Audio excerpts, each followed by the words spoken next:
Tarte hau Tolosako Peugeot-etxeak 78 kotxe berriarekin babesten du.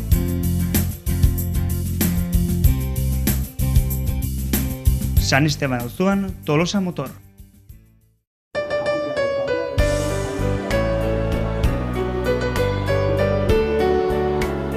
Ekoizle lehiaketan Jose Maria Aramendi izan zen garailea.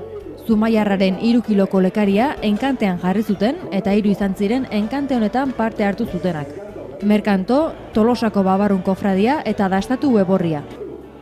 50 eurorekin eman zieten hasiera enkanteari eta azkenean 1000 euroren truke Dastatuk eraman zuen 3 kiloko lekaria.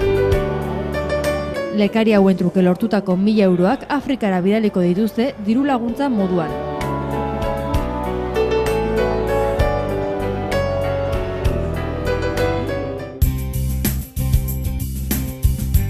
Tarte hau Tolosako Peugeot-etxeak 78 kotxe berriarekin babesten du.